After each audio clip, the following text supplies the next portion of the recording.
না বেটি? ভালো জিনিস তেলাওয়াত। এই যে তেলাওয়াত, এই তেলাওয়াত শুনবেন, কোরআন তেলাওয়াত, তার মধ্যেও অ্যাড আছে না নাই? একটা গাড়ির অ্যাড দেবে, সেখানে মেয়ে মানুষের দরকার তো ছিল না, কথা কোন ঠিক কিনা? রিক্সার অ্যাড মেয়ে মানুষ, গাড়ির অ্যাড মেয়ে মানুষ, ফেস পাউডারের অ্যাড মেয়ে মানুষ, পানির অ্যাড মেয়ে মানুষ, মাইকের অ্যাড মেয়ে মানুষ, কোটের অ্যাড মেয়ে মানুষ, কথা কোন ঠিক কিনা? সামান্য একটা মাফলারের অ্যাড দেবে, তাও সেখানে মেয়ে মানুষ। সম্মানিত বন্ধুরা আমার, এগুলো হলো ইহুদি খ্রিস্টানদের চক্রান্ত, কথা বলুন ঠিক কিনা? কারণ তারা চায় মুমিন মুসলমান যারা আছে ওরা যদি ইবাদতের মধ্যে মগ্ন হয়, তারপরে শয়তান তাদেরকে বলে দিয়েছে ইবাদতের মধ্যে মগ্ন থাকবে, কোরআন তেলাওয়াত শুনবে, তার মধ্যে তুমি সানি লিওনের ডান্স একটা লাগাই দেবে, যাতে তেলাওয়াত শুনে শুনে মান করা হারফাম মিন কিতাবিল্লাহ, একটা অক্ষর তেলাওয়াত করবেন একটা নেকি পাবেন, ওয়াল হাসানাতু বিআশরি আমসালিহা, একটা নেকি 10টা নেকির সমতুল্য হয়ে যাবে। আল্লাহ সুবহানাহু ওয়া তাআলা কোরআনে কারীমের মধ্যে হাদিসে ঘোষণা করে দিয়েছে, আপনি কোরআন তেলাওয়াত করলে সওয়াব আছে, আবার শুনলেও সওয়াব আছে। আপনি যে সওয়াব কামাই করবেন, ওর মধ্যে এমন একটা অ্যাডভার্টাইজ দিয়ে দেবে, এমন একটা ছবি আপনার ভিতরে দিয়ে দেবে, আপনি ওটা দেখা মাত্র যত সওয়াব কামাই করেছিলেন মুহূর্তের মধ্যে সওয়াবগুলো গুনাহে পরিণত হয়ে যাবে, ঠিক কি না? এখন এই ফেসবুকের মাধ্যমে, ইউটিউবের মাধ্যমে যদি কেউ জান্নাতি হতে চায়, সম্ভব না আমি তা বলবো না, অবশ্যই সম্ভব, কিন্তু মুসলমানেরা, ইমানদারেরা এই ইউটিউব এবং ফেসবুককে পরিচালনা করতে হবে, কথা বলুন ঠিক কিনা? কিন্তু আজকে ইউটিউব আমাদের হাতে নাই, ফেসবুক আমাদের হাতে নাই, টিকটক আমাদের হাতে নাই, বরং আপনি যদি তাদের বিরুদ্ধে কোনো কথা লেখেন তাহলে আপনার আইডি রেস্ট্রিক্টেড হয়ে যাবে, ঠিক কিনা? এই জন্য বন্ধুরা আমার, মুসলমানদেরকে এমন কিছু প্রযুক্তি আবিষ্কার করতে হবে, মুসলমানদেরকে সামনের দিকে অগ্রসর হতে হবে, যেই মুসলমানেরা অ্যাপস তৈরি করবে, যেই মুসলমানেরা ফেসবুক তৈরি করবে, যেই মুসলমানেরা ইউটিউব তৈরি করবে, যেখানে আল্লাহর কালাম সওয়াবের কাজ ছাড়া গুনাহের কোনো লেশ মাত্র থাকবে না, এরকম ইউটিউব এবং ফেসবুক যদি তৈরি করতে পারেন, তখন আশা করা যায় এই ইউটিউব ফেসবুকের মাধ্যমেও জান্নাতে যাওয়া যাবে, ঠিক কি না? কিন্তু করবে কে? করবে কে? আমরা তো গবেষণা করি না, আমরা শুধু খাই আর ঘুমাই, খাই আর ঘুমাই। যে যত বড় আলেম সে তত বড় অলস, কথা বলেন। হুজুরদের মতো এত পেট সাধারণ মানুষের মধ্যে কম আছে। হুজুররা যদি কোনো কায়দায় এই টেবিলের উপরে শোয়াই দেয়া যায়, তাহলে মাথার দিক থেকে তাকাইলে পাও দেখা যায় না, পাওয়ার দিক থেকে তাকাইলে মাথা দেখা যায় না, মাঝখানে বহুত পাহাড়, কথা কয় না? সম্মানিত বন্ধুরা আমার, অথচ মুসলমানদের ইতিহাসের মধ্যে আপনি আবিষ্কার পাবেন না তা না। এই বিশ্বের প্রথম বিজ্ঞানী যারা ছিলেন তারা সবাই ছিলেন মুসলমান, কথা বলুন ঠিক কিনা? কিন্তু আমরা অলসতার কারণে আমরা একেবারে এত অলস হয়ে গেছি, আমাদের দ্বারা নতুন নতুন জিনিস আবিষ্কার তো দূরের কথা, আমাদের মধ্যে একটা জিনিস আবিষ্কার হয়, আমিন জোরে বলবেন না আস্তে বলবেন, হাত এখানে বাঁধবেন না এখানে বাঁধবেন, মাথায় টুপি কোন কায়দায় হবে, পাস করলে হবে না বগিজ হবে না জামাতি টুপি হবে, এইসব নিয়ে গবেষণা আমাদের আছে না নাই? উলু করতে হবে কেমনে, মেসওয়াক করতে হবে কেমনে, পেশাব পায়খানা করার পরে কেমনে কেমনে পাও দুটো দিয়ে আস্তে আস্তে বাড়ি দেওয়া লাগবে, এগুলো নিয়ে আমরা জিকির করি, এগুলো নিয়ে ফিকির করি। অথচ বিমানে যাইতে হবে, ওই বিমান মুসলমানদেরকে তৈরি করতে হবে, মোবাইল তৈরি করতে হবে, এই মোবাইল মুসলমানেরা ব্যবহার করবে, বিভিন্ন অ্যাপসের মাধ্যমে আমরা কাজগুলো করি। আজকে বিকাশে আমরা টাকা দেই, নগদে আমরা টাকা দেই, কথা বলুন ঠিক কিনা? অথচ বিকাশের মালিকও মুসলমান না, নগদের মালিকও মুসলমান না, কথা কোন ঠিক কিনা? আজকে যদি মুসলমানেরা এই বিজ্ঞানগুলো নিজেরা তৈরি করতে পারতো, আল্লাহর কসম করে বলি আজকে আমরা অন্য অন্যদের দ্বারস্থ যেমন হচ্ছি, অন্যরা বিধর্মীরা মুসলমানদের দ্বারস্থ হতো। কথা কোন ঠিক কিনা? এই জন্য আমার নবী বলেন, মানুষ জান্নাতে যারা যেতে চায় ওই সমস্ত মানুষেরা জান্নাতে যাওয়ার জন্য যেই কাজগুলো আছে, আমি যে নির্দেশনাগুলো দিয়েছি, আল্লাহ যে নির্দেশনাগুলো দিয়েছে, ওইগুলো যদি মুসলমানেরা মানত, আল্লাহর কসম তারা সবাই জান্নাতের মেহমান হয়ে যেত। কিন্তু জান্নাত আছে যেখানে এই জনগণ যায় না সেখানে, বরং জাহান্নাম আছে যেখানে এই জনগণ চান্দা তুলে যায় সেখানে। এই যে আজকের মাহফিলে দুইটা জায়গা আছে, কয়টা? জোরে বলেন কয়টা? একটা হলো মাহফিলের এই প্যান্ডেল, আর একটা হলো বাজার। বলুন তো দুই জায়গার মধ্যে কোন জায়গা উত্তম? আল্লাহর নবী বলেন দুনিয়ার মধ্যে সবচেয়ে উত্তম জায়গা হলো মসজিদ এবং মাদ্রাসা।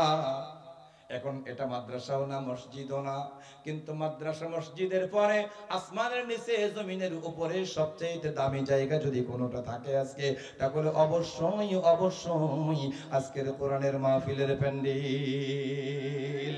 ঠিক কিনা? আল্লাহ রাব্বুল আলামিন বলেন, ওয়া ইযা কুরিআল কুরআনু ফাসতামিউ লাহু ওয়া আনসিতু লাআল্লাকুম তুরহামুন।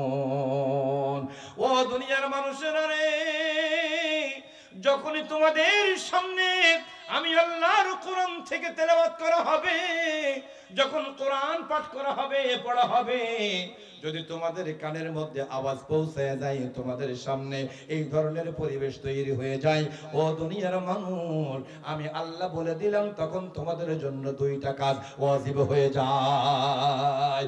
এক নাম্বার কোন ফাসতামিউ লাহু, ওই জায়গাতে যাবে, ওই জায়গাতে যাবে এবং কোরআন কারীমের তেলাওয়াত শুনবে। কি করবে? শুনবে। দুই নাম্বার হলো ওয়া আনসিতু, এবং নীরবতা পালন করবে। তার মানে যখন তোমাদের সামনে কোরআনে পাকের তেলাওয়াত করা হবে, কোরআনে পাকের আলোচনা করা হবে, ও মুমিন, তোমরা যদি এমন কোন পরিবেশ পেয়ে যাও, তাহলে তোমাদের জন্য দুইটা কাজ করা ওয়াজিব হয়ে যাবে।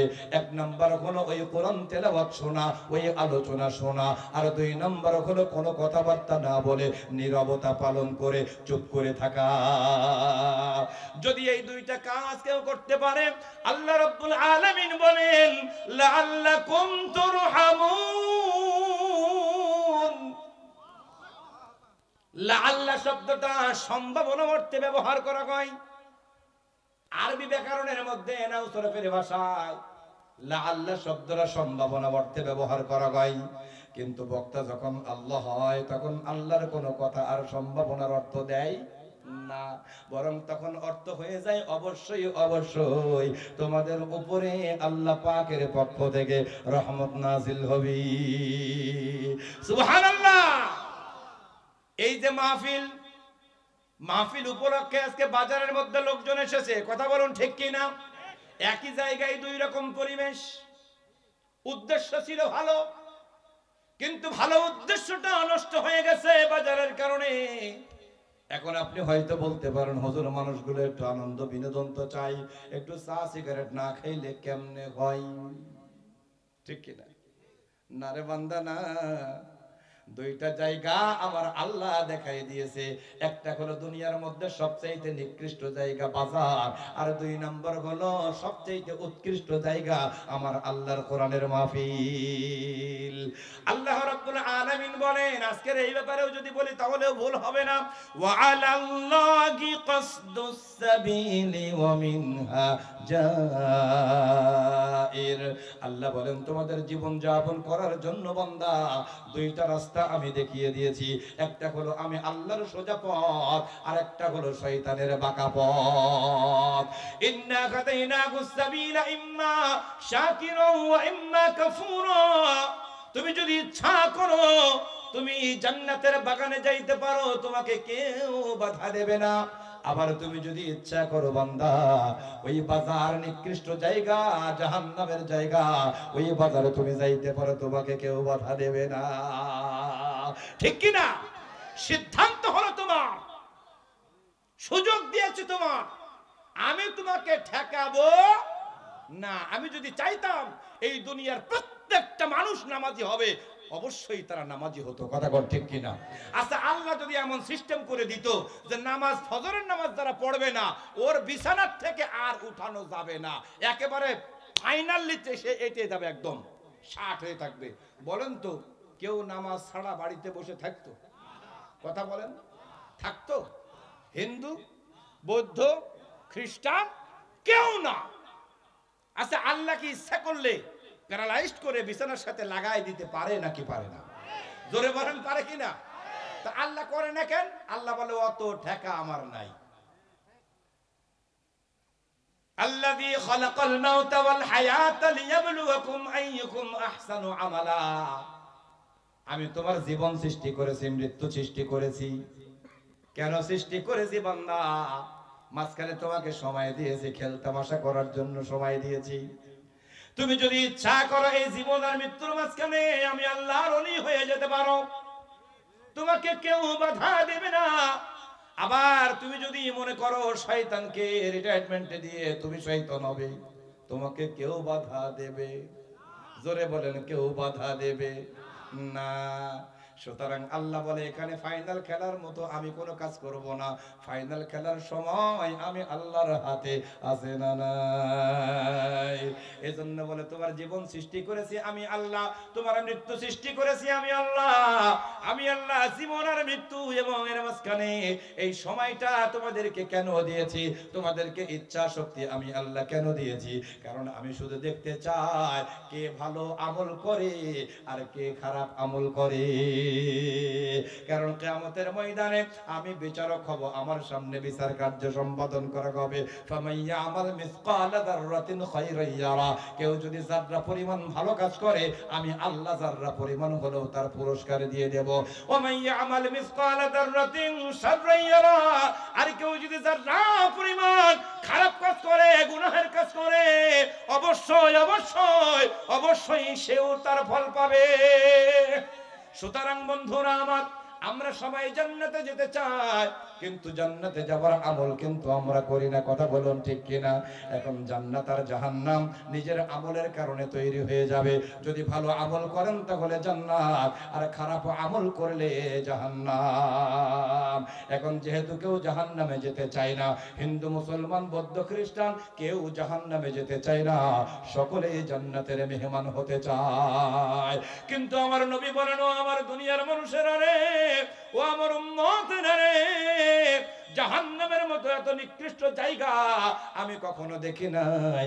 কিন্তু ওই জাহান্নাম থেকে যারা বাঁচতে চায় আমি দেখি তারা সবাই ঘুমায়। ঠিক কিনা?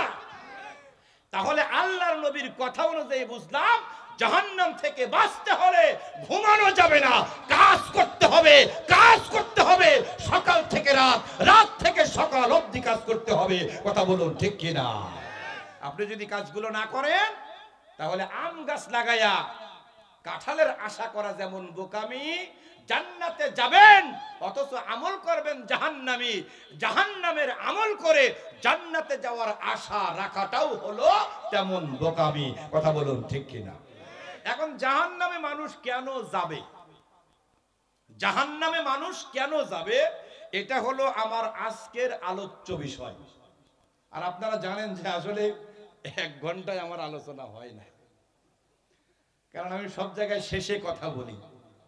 তো যেহেতু আজকে হুজুর এসেছেন, ওনার পরে কথা বলা তো আস্তাগফিরুল্লাহ, আল্লাহ তাআলা আমাকে মাফ করুন। মানে এই জন্য সংক্ষিপ্ত সময়ের মধ্যে এই আলোচনা শেষ করা যাবে না। তবে আমি আপনাদের সামনে যে আয়াতে কারিমা তেলাওয়াত করেছি, মানুষ কেন জাহান্নামে যাবে, আসলে মানে মানতে হলে জানতে হয়। ঠিক কিনা? মানতে হলে জানতে হয়। এই জন্য দেখেন ইলম আর আমল একটা আরেকটার সাথে পরিপূরক। আল্লাহ তাআলা এই জমিনের মধ্যে সর্বপ্রথম জানার কথা বলেছেন। কিসের কথা? কারণ আপনি না জানলে বুঝবেন কেমনে কোনটা পানি আর কোনটা স্পিরিট? যদি আপনি না জানেন পানির মতো দেখতে, এই যে ব্যাটারির পানি খায় না মানুষ, ব্যাটারির পানি খায়, তা খায় কোন কোলেন কেন? ওইটাও পানি এইটাও পানি। আচ্ছা, যদি ব্যাটারির পানি কেউ খায় তাহলে তার কি হতে পারে? সমস্যা হতে পারে, যদিও মরবে না, কিন্তু তার খবর হয়ে যাবে। কথা কর ঠিক কিনা? যদি বিশ্বাস না হয় তাহলে ব্যাটারির পানি ফ্লোরে একটু ফেলে দেখেন কেমন হয় জায়গাটা। এখন কোনটা ভালো পানি আর কোনটা ব্যাটারির পানি বা খাওয়ার পানি না, এইটা যদি আপনি না জানেন তাহলে অবশ্যই আপনার ভুল হতে পারে। এখন জাহান্নাম থেকে যদি কেউ বাঁচতে চায় তাহলে কোন কোন আমল করলে জাহান্নামে যেতে হয় এই সম্বন্ধে উম্মতের জ্ঞান লাগবে নাকি লাগবে না? আমি আপনাদের সামনে এই বিষয়ে অনেকগুলো আয়াতে কারিমা আমার কাছে আছে। এই বিষয়ে ঘন্টার পর ঘন্টা কোরআন এবং হাদিস দিয়ে কথা বলার মতো রসদ আমার কাছে আছে। কারণ আমার আল্লাহর কোরআন এত ছোট নয় যে কথা শেষ হয়ে যাবে। কথা বলুন ঠিক কিনা? আল্লাহ রাব্বুল আলামিন জাহান্নাম থেকে যদি কেউ বাঁচতে চায় তাহলে কোন কোন আমল করলে জাহান্নামে যেতে হয় এই সম্বন্ধে কোরআনে কারীমের মধ্যে একাধিক আয়াতে কারিমা দিয়ে দিয়েছেন। তার মধ্যে আপনাদের সামনে আমি একটা দুইটা আয়াতে কারিমা তেলাওয়াত করেছি। সূরা আরাফের 40 এবং 41 নম্বর আয়াতে কারিমা আমি আপনাদের সামনে তেলাওয়াত করেছি। এই আয়াতে কারিমার মধ্যে আমার আল্লাহ রাব্বুল আলামিন জাহান্নামে যদি কেউ যায় তাহলে কেন যাবে, কোন অপরাধ করার কারণে যাবে, আমার আল্লাহ রাব্বুল আলামিন আমাকে আপনাকে সেটা জানাইয়া দিয়েছেন। এই আয়াতে কারিমার মধ্যে জাহান্নামে যাবে যারা, তাদের অপরাধ হলো মাত্র দুইটা। কয়টা? আরো জোরে বলেন কয়টা? সংক্ষিপ্ত সময়ের মধ্যে আমরা দুইটা কারণ জেনে নেব ইনশাআল্লাহ। রাজি আছেন তো? ইনশাআল্লাহ রাজি আছেন? আচ্ছা, যদি কারো গায়ে লাগে তাহলে কি হবে? যদি কারো গায়ে লাগে প্রতিবাদ করবেন?